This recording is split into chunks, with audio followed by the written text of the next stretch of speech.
Good evening, everyone, and welcome at Blend Debates, where every Thursday night a subject of controversy is discussed.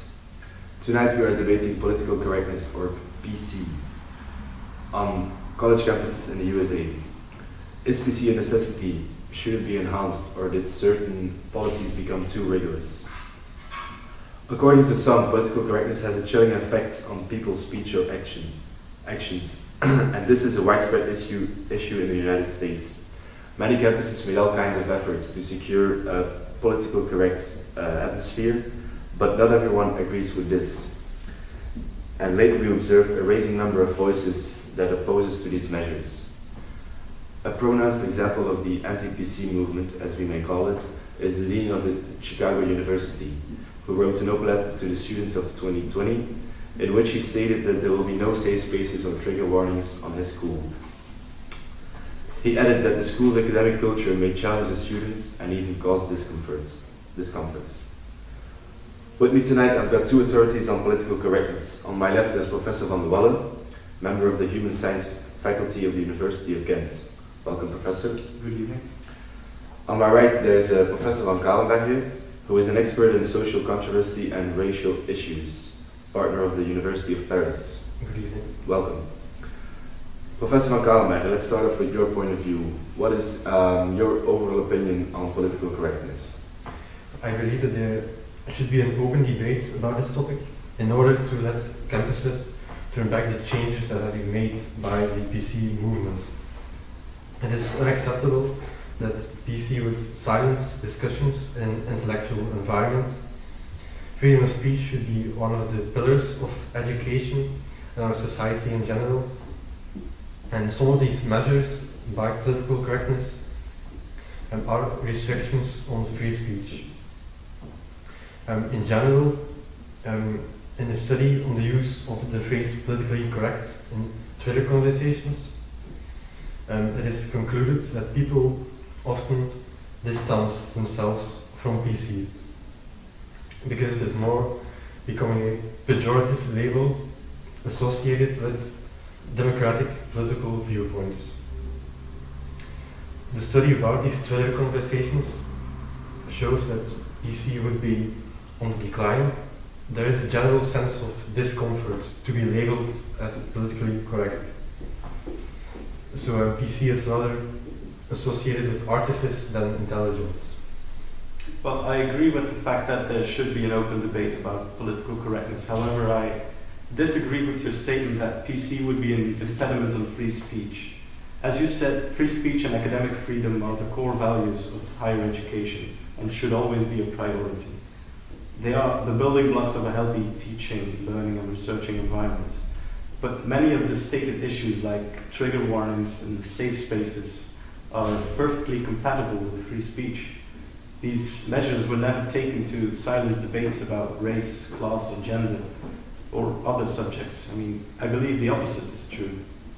And before we go any further, I want to point out that the term political correctness is often used in the wrong way.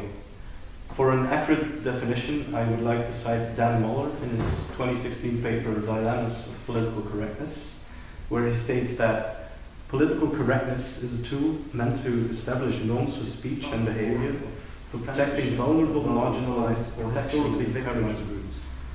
For example, if you criticize someone for calling an administrative assistant a secretary, that's a manifestation of political correctness.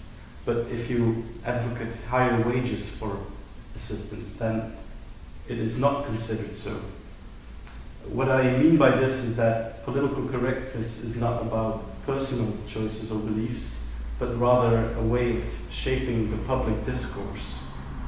That's why it's often wrongly interpreted as a system impeding free speech while trying to advance it in what is it really doing. Yeah, there is this difference between the discourse itself and really advocating a political viewpoint. And of course, real issues like racism and sexual assault needs to be taken seriously, and this is something else in language. And universities have no active policy in favor of an ideology, so that is good. But language indirectly has an impact on human behavior. It is part of human behavior.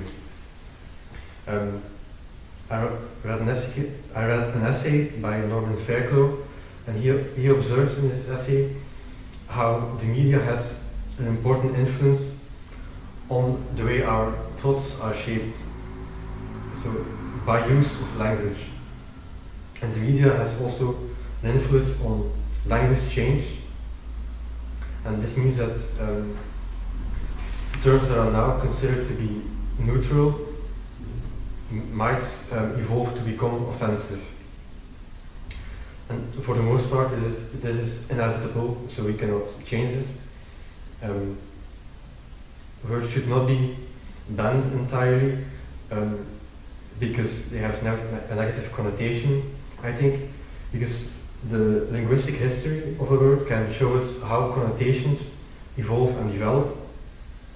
And in a campus environment, I think both the leaders of the university and the students should be informed better on the subject of language change. Well, a remark that is often heard indeed is that there is not enough supply of information or of education about language change, connotations, its versatility.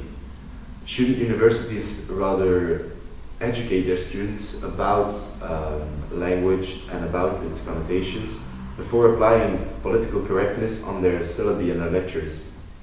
Educating about political correctness could be done, for instance, as a part of a general packet of lessons that every student of higher education has to take.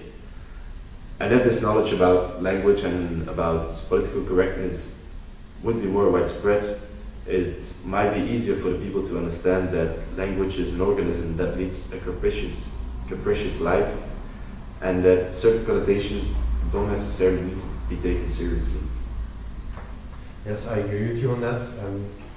Maybe even on a younger age, in a high school, people should learn these connotations. For example, a term like Native American, there is confusion about this term. How should we call them? Should we call them Native Americans or Indians, or maybe even refer to a specific tribe and never use these terms? So connotations change over the course of time, and better education about these connotations emphasizes the relativity of vocabulary over time, and as a result may avoid confusion and restraint. Being close-minded against words that have developed a rather negative connotation, not using them anymore is rather alarming, I would say, because it shows more general mentality of restraint and uncertainty. Well, of course, a better stream of information would improve the way PC terms are used or not used. But more or better information will never stop the existence of stigmatizing words and people who use them, even in university environments. The campus college should always be a place for neutral discourse and study. I do not think there's a place for ideologies in higher education, except when studying them objectively, of course. And I believe that a lecturer should be capable of delivering an objective, ideology-free lecture. Doing this in the very diverse, multicultural and multi-gendered society we live in today is impossible, I think, without some kind of restraint on vocabulary, or what we consider as politically correct terms. I believe it is possible. People who are easily offended now, they should know that teachers, for instance, are supposed to be objective. They don't intend to harm. So this knowledge could be imparted through comprehensive classes, like we said. And also it is up to the faculty to decide about the quality of professors or invited speakers. In a scientific academic environment, speakers should be able to deal with topics in an objective way without showing their ideology. And if they are not able to do so, I think their academic abilities are more put into question. Okay, Well, take as an example the case of Shimon Dilton, who is an Israeli filmmaker, a documentary maker, that was a few months ago disinvited from an academic conference in New York because of the subject of the documentary that he made. He made a documentary about the Israeli Jews that live on the West Bank, and because of the controversy around the subject, he was disinvited from a conference and wasn't able to give his conference. Well, this again proves my point about the lack of knowledge. Dilton was not invited because the university was unaware of his political viewpoints, and therefore they could not guarantee objective discourse.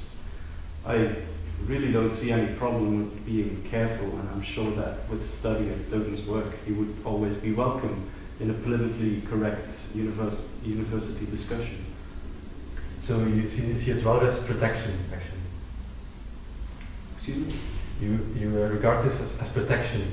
Yes, I see it as a form of safety. I mean, if you do not know enough about the subject, you just... I think it's more like, I think it's rather an excessive example of protection. It's not really a social example of PC. It is an example of PC, but more in an extreme form. Banning this documentary it goes beyond protection, I would say. Concretely, the reason why he was not invited was because he himself was associated with a sensitive topic. And I think PC contradicts itself here. The inclusion of intellectual variation gets stifled in this specific case. Alright, well gentlemen, I think it's time to wrap things up and end this discussion about our most interesting subject. It is obvious that this won't be the final word about political correctness and its consequences. Our society, sensitive as it is today, requires each of us to keep in mind the perspective of the other. And I would like to finish off with the famous and most applicable words of Helen Keller, who said that the highest result of education is tolerance. Thank you both and have a good night. Good night.